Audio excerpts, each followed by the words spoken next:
viewers, Pwalpar here, aka Walter. I got a little something I wanted to share with my viewers today. When I put the cart picking down. I don't know how many of you use one of these head straps for using your GoPro to record videos. And they come in downright handy. The only problem with me is if you use it a half a dozen times, it gets all stretched and out of shape. The next thing you know, it's slipping all of them down your head. Sometimes your camera's pointed completely the wrong way because the thing doesn't fit very good. I've been through 2 or 3 of those, and as many videos as I've made with my GoPro, it definitely comes in handy. I got all kind of little mounts around here that you can mount the GoPro with. This one I've been experimenting with to put on the bird feeder pole, but I ain't happy with that. A whole bag full of little attachments that come with these GoPros. But normally I put it in a little cage like this. This one's broke. I'll show you where the other one is in a minute. I had to order a new one. Now, some years ago, let me just show you what I've done. I've created a GoPro hard hat. I don't know if that's in the film or not. I assume it is. This morning I went up there. It's just an old GoPro mount. They sticking them on with glue, but the glue ain't gonna hold, so I drilled a hole and bolted it on there, and then just bolted my little camera holder on there. Instead of putting on that head strap, I'm just gonna put on my GoPro hard hat and walk out there, do my birding or whatever. It holds more steady on your head. It ain't gonna go anywhere. And, you know, it's a handy little thing to have. Now, that hard hat I bought at Lowe's Building Material or Home Depot, one of them places. It wasn't much, a few dollars. We used to wear these all the time at work. In fact, we had to wear them. But many a time it saved my head a knock on the noggin. Now what do you think of my little idea? GoPro on a hard hat. Let's plug in the GoPro and put it in there and just go out and demonstrate this booger bear. I have to tilt it down a little bit to get that camera in there.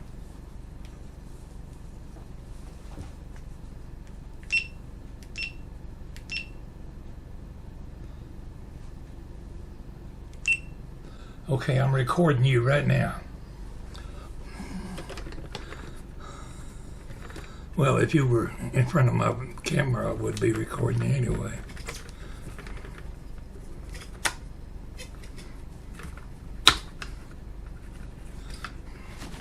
Wipe off the lens because I think I touched it with my finger. Put your hat on your head.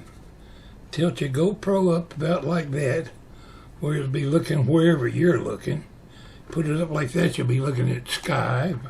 Put it down like this, you'll be looking at your toes. But I think right about there ought to be about the right angle. I got I know the glue probably ain't dried. I put some Gorilla Glue under there, but that 1/4-inch bolt I bolted it on there with, I ain't gonna let it go nowhere. Let's walk out and take a look at my Humminbird Sony Handycam, and we just make this today's vlog. I'm working on a vlog for I cut the grass yesterday, and I'm working on that. Many of my viewers like to watch me driving the old grasshopper lawnmower. But let's go out there and check the hummingbirds.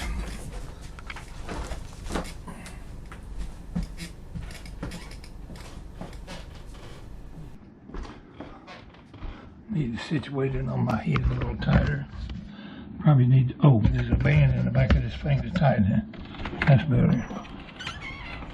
Get out of here, squirrel. You know you don't belong in my bird feeder. Can't get in there anyway. They sure did run away. Look at that hummingbird flying up there to the feeder right now. Maybe he'll let me walk right up to him. They've been very active, these hummingbirds have.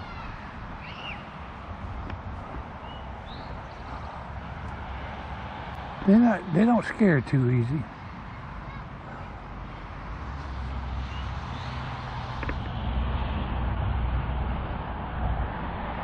I've had this thing running.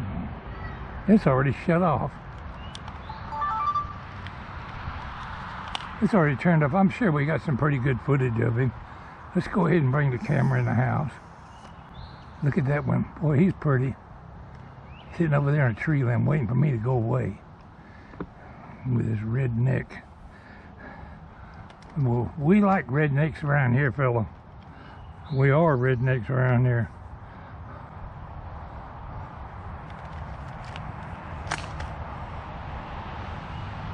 Oh yeah, they still got plenty of food.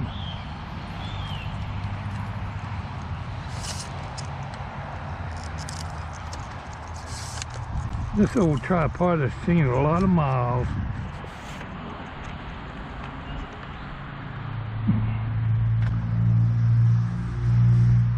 Okay, come on and get it, feller.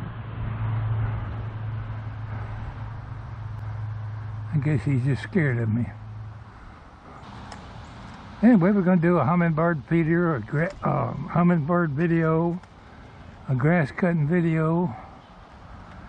I didn't have the camera out here today, and the woodpecker was in the bird feeder. I got so much on the drive on this camera, I need to go put it on a hard drive and get it off. I imagine that SD cards are getting full.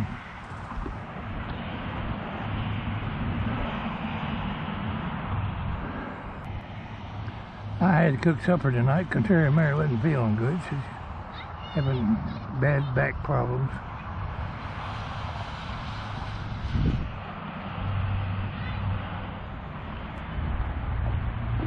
Sit down here and talk a little bit. Tell you about an old railroader.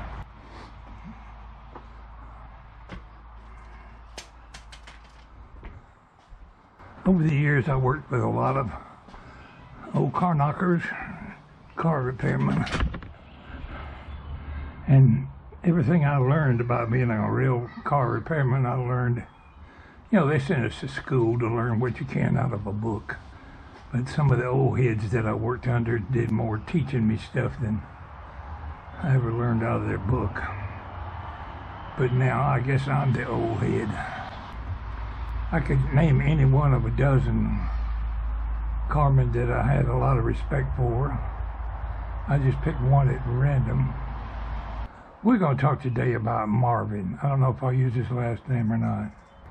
Marvin was a car foreman. I guess originally he was a carman, but he was working the car foreman job a lot on the repair track, places like that. And I worked with him for several years. His wife sold Avon, and Contrary Mary bought Avon from her. She was an Avon representative. All kind of stories that come into mind. One of my viewers asked me to tell a story that might be a little bit on the embarrassing side. And what the heck, I'll do that. First I was going to talk to you about Marvin. Now he was bald-headed. And he was self-conscious about it. And he would take his hard hat off when he was standing in front of the locker, getting ready to come or go from home or back to work. Had his baseball cap in this hand. He would grab his hard hat, pull it off, and throw the baseball cap right on his head, just like he didn't want anybody to see him, his bald head.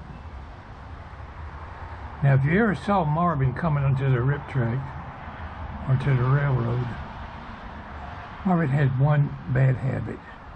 He was an alcoholic, and he drank a lot, and it got him in a lot of trouble. As far as being a railroader, he knew his job from top to bottom. Putting on the hard hat a while ago made me think of old Marvin. I could tell some things on him that I won't. He got drunk one time. Oh, that's what I wanted to tell. If you ever saw Marvin without his cap on or his hard hat, he was drunk. The only time he would go around bald-headed. And you knew as soon as you saw him without his hat on, he was drinking. Anyway, his wife wanted to sell some Avon. We lived in a mobile home park at that time, probably 10, 15 miles from where Marvin went and lived at. And I don't remember if it was a weeknight or Saturday or Sunday or whatever. This is the embarrassing part on myself. We had a St. Bernard dog. Her name was Princess, and she was a lovable dog as you ever met. But anybody knows a St. Bernard ain't no puppy, it ain't no little dog. She was a huge dog. We lived in that mobile home, and it was like, well, it must have been 9 or 10 o'clock in the morning, and I had worked a second shift or third shift. I don't remember what shift I had worked. I think I was on the second shift then. And I was still asleep. In fact, Contrary Mary was still in bed too. Well, the Princess started barking at somebody at the front door, and I never heard anybody knock. Well, it was Marvin and his wife. They had come to the door to sell, I don't remember if they were, she come to sell some Avon or she come to deliver some to us that we had ordered. But that's neither here nor there. And I said, "Shut up, Princess, I'm trying to rest." "Shut up." She's barking up a storm. I said, "She thinks somebody's at the front door. I'm standing in my BVDs, nothing but my underwear. The rest of me is just what I was born with. I did have my BVDs on though." And I said, "There's nobody out there, just shut up." And I opened the front door to show her nobody was there. I flung the front door open. "See, there's nobody there. Here I am standing in my underwear, looking half naked. And there's Marvin and his wife standing at the door." I said, "Just a minute," and closed the door and went and put some pants on. And that was probably my most embarrassing moment. I know people do embarrassing things, but there's nobody there. "See?" Flinging the dang door open, and the lady was standing face to face with Mrs. Marvin. Well, they just laughed it off like it wasn't no big deal. They'd come on in, and we got dressed and did our Avon business. Anyway, let's go take this GoPro off my head, stick it on the camera, and make a video. And then I'll hook my handy cam up to the computer. It'll take probably an hour and a half, 2 hours to get that onto the hard drive of the computer. Another 2 or 3 hours to edit the video. I've got quite a bit of footage already backed up on my computer. I've always got something I can fall back on to make a vlog or a rail fan remake or just some little project. Today we'll call today's project A Hard Hat Gopro camera mount. There we go. Anyway, if you ever come knocking on my door, I'll have some clothes on when I answer the door. Y'all take care. It's Pwalpar. Gonna go in and take it easy.